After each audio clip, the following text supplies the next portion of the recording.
দেখতে দেখতে আবার সেই শীতকালের আগমন, সকালে সেই মৃদু রোদ আর স্নিগ্ধ বাতাস, এক অপরূপ পরিবেশ। আসসালামু আলাইকুম, কেমন আছেন সবাই? আলহামদুলিল্লাহ, আমিও ভালো আছি। সকালটা শুরু করলাম বারান্দার ছোট্ট বাগান থেকে। এই তো সকালে উঠেই প্রতিদিনের রুটিনে একটু বারান্দায় যাই, যেয়ে নিজের ছোট্ট ছোট্ট গাছগুলো দেখি, তারপর আবার নিজের প্রতিদিনের রুটিন অনুযায়ী কাজকর্ম সেরে নিই।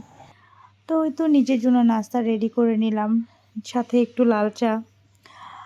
তারপর বাসায় কিছু টুকটাক কাজকর্ম ছিল, সেই কাজগুলো সেরে ফেললাম।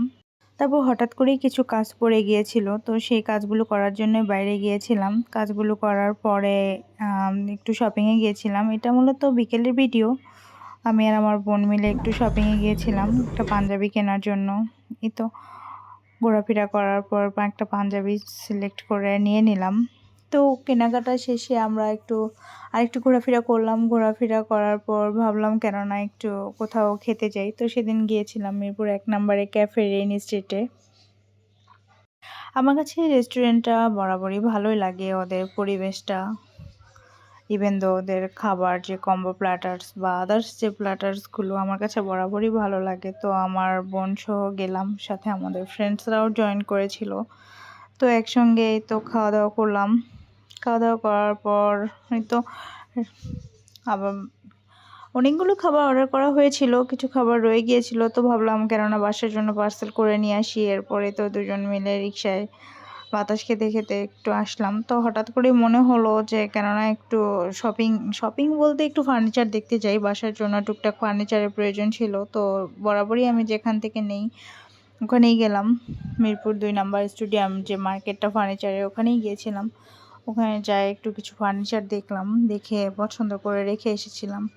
তো ওই দিন আর নেওয়া হয় নাই সব কিছু। তারপর বাসায় চলে এসেছিলাম। এসে কেননা রাত্রে একটু মনে হলো যে একটু ফ্রুটস খাই। তো একটু ড্রাগন কেটে নিচ্ছি নিজের জন্য। ফল খেতে খেতে একটু রান্না করতে হবে, তো ভাবলাম খাই, পাশাপাশি রান্নাটাও করে ফেলি। তো হঠাৎ করে ওই দিন একটু মনে হলো একটু সাদা পোলাও রান্না করি। তো সিম্পলি সবাই যে ওয়েতে সাদা পোলাও রান্না করে ঝটপট একটু বাসার জন্য রান্না করে ফেললাম।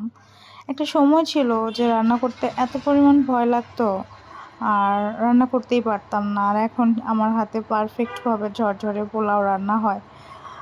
কিন্তু মজার বিষয় হলো যে আমি এখনও যখন ভাত রান্না করতে যাই, ভাতটা বেশিরভাগ সময় দেখা যায় পারফেক্ট হয় না, একটু নরম হয়েই যায়।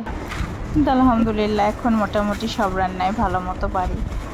এই ভিডিওটা ছিল তার পর দিনের বাজারে গিয়েছিলাম। তো বাজারে তো দেখা যায় যে প্রায়ই যেতে হয় বাসার জন্য শপিং করতে। তো এই তো বাজার থেকে আসার পরে বাজার গোছানোটা একটা বড় কাজ, সবজি থেকে শুরু করে সব কিছু। তো সেদিন সবজি কেনাকাটা করেছিলাম আর কিছু ড্রাই ফ্রুটস নিয়ে এসেছিলাম, সাথে হচ্ছে ডিম ছিল আর কিছু শুকনা জিনিস। আর এই যে জিলাপি যেটা দেখছেন, আমার এত পরিমাণ পছন্দ জিলাপি, আমি যেখানেই দেখি সেখানেই মনে হয় পারলে খাওয়া শুরু করে দেই। তো সবগুলো বাজার গুছিয়ে ফেললাম।